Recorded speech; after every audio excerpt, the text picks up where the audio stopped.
And then there's the issue, Congresswoman, of inflation. It is a tax that affects the poorest among us. Yes. You know, how do we deal with that? You know, it's very, very expensive to be low wealth. It's very, very expensive to be low income. I know, you know, because it doesn't change. Nobody asks what's your income, how much you've made when you show up to the gas pump. No one asks that question. I pay the same amount for gas as somebody else who makes, you know, 3 times as much as I do. You know, no one cares. You know, as long as I made it into this apartment complex, they can do whatever they want with my rent. You know, after you know, when my lease is up, they make that decision. So the problem is we have to make sure that we are hitting the target. You know, but in order to hit the target, we have to address this from the standpoint of, I want to hear it being said, in order for us to make this an anti-racist society, we have to call it out and say Black communities, brown communities, our Native communities are hit the hardest, and this is what we're going to do to solve it. So Cori Bush, one of my personal favorite representatives in Congress right now, makes this amazing point about the fact that inflation fundamentally hits poor people, and especially people of color, a lot harder than it does everybody else.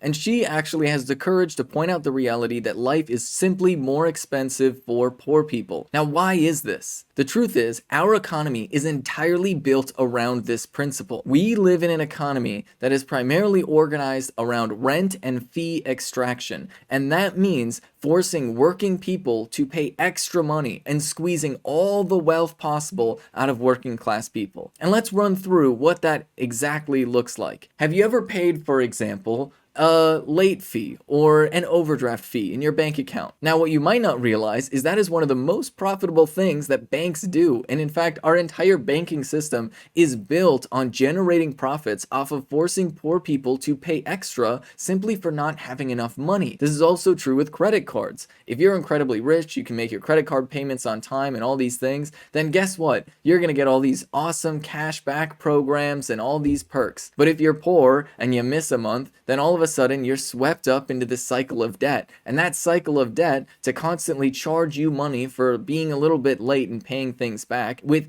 ever increasing numbers that you owe, even after you've spent just a specific finite amount, that right there is how our entire economy works. And it is working so efficiently to squeeze poor people that you have basically any company out there running its own type of credit card, because they just know that it's an effective way to get extra wealth out of working class people without producing anything themselves. Then of course you have the entire landlording economy. And here's what's really wild about the landlording economy. You see, landlords extract rents from working class people. Once again, they don't really produce anything. They will buy housing that is already completed, and then they will simply rent it out. And then once the building is entirely paid off, once they have no mortgage, they basically are just getting free money aside from the maintenance costs. And let's be real about landlords and maintenance costs.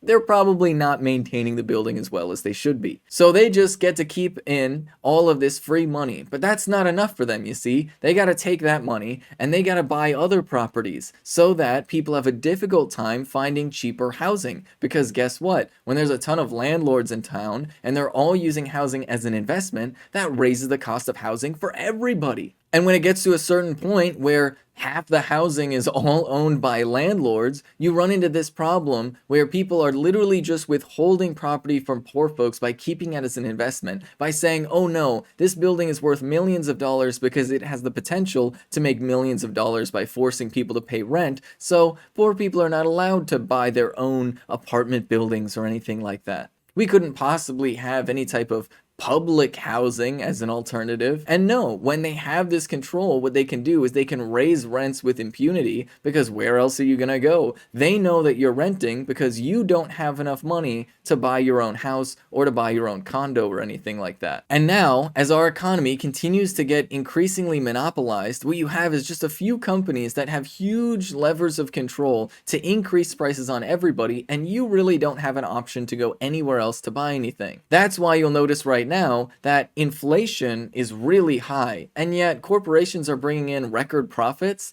That's not how this is supposed to work.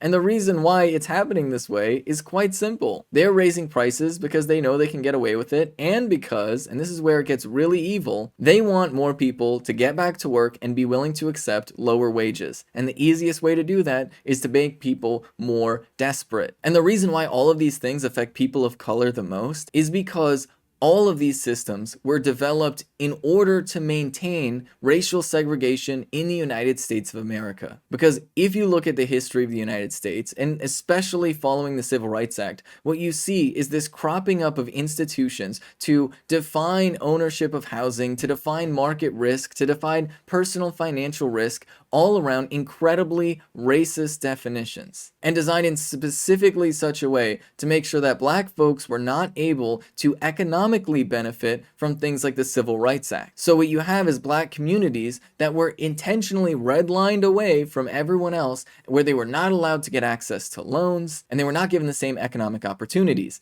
And we can see this now if you look at the tool that is credit scores, where credit scores claim to be a very unbiased tool of measuring financial risk, when in actuality and in practice, they end up being incredibly racist and maintaining historical racist inequalities in the United States. So what we have here is a system that is causing harm in two ways. First, it is by making it more expensive to be poor in general. And second, it is making it more difficult for people of color to escape poverty by arbitrarily assigning them higher risk and arbitrarily assigning lower value to any assets that they might have. These things work in combination both to maintain the class oppression that exists in the United States of America and the racist oppression that happens in the United States of America. And this is why I said in the beginning that Cori Bush is one of my favorite representatives in Congress, because she is one of very few in Congress that is actually willing to point out this reality and point out the fact that our system is fundamentally not working.